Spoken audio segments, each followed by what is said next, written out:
The Last House on the Block, Chapter 3. Step 3, made a decision. Made a decision to turn our will and our lives over the care of God as we understood it. Looking back, I see that step 3 was the first real turning point in my journey. Steps 1 and 2 prepared me, but step 3 was where everything changed, where I truly let go. At the time, I didn't fully grasp the depth of this step, but I knew one thing: I was out of options. The illusion of control.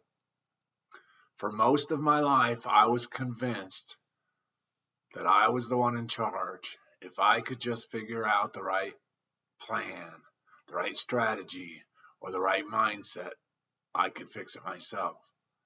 I had always been self-reliant, believing that if I worked hard enough, I could muscle my way through any problem. But addiction and later my disease proved me wrong.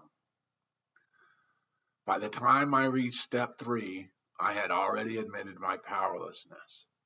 In step 1, I had come to believe in the possibility of help in step 2.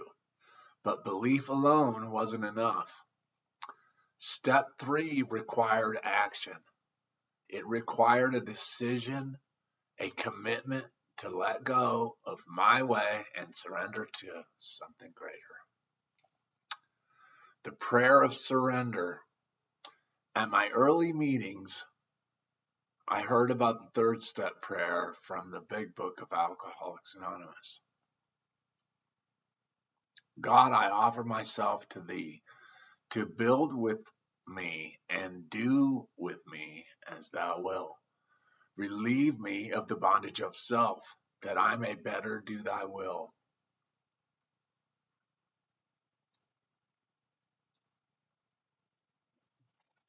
Take away my difficulties, that victory over them may bear witness to those I would help of thy power, thy love, and thy way of life. May I do thy will always. I had no idea what it meant to turn my will and my life over, but I was desperate enough to try. I prayed those words, not expecting anything to change, but something deep within me shifted. For the first time, I acknowledged that my way wasn't working. That prayer cracked open the door to something I had never experienced before: true surrender. Letting go of the outcome. For years, I treated God like a genie. I would turn to him only when I needed something, making deals and trying to negotiate my way out of trouble. Step 3 wasn't about making deals. It was about letting go of the outcome. It was no longer about what I wanted, but about trusting that God had a better plan, even if I couldn't see that yet. At first, this felt terrifying.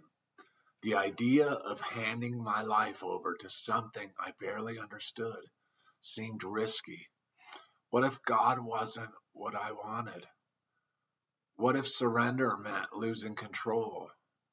But as I sat with those fears, I realized something. I had never really been in control to begin with. My best thinking had led me to addiction, brokenness, and despair.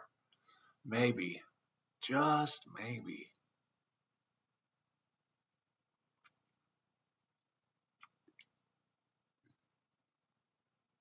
God's way is better. A daily decision.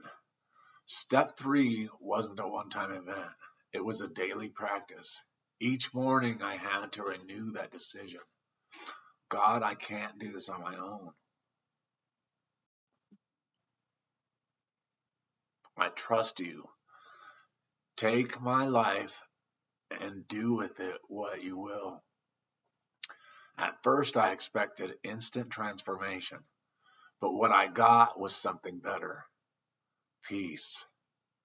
Even when nothing in my circumstances changed, I began to feel a quiet assurance that I wasn't alone anymore. That was enough. The turning point. Looking back, I see that step 3 was the moment I stepped off the throne of my own life. I had spent years trying to be my own God, running my own life according to my own will, and it had only led to misery. But when I finally let go, when I finally made a decision, everything began to change.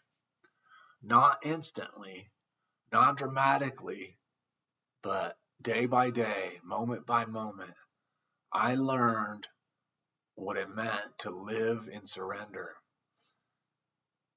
And it was that surrender that I finally found the freedom I had been searching for all along.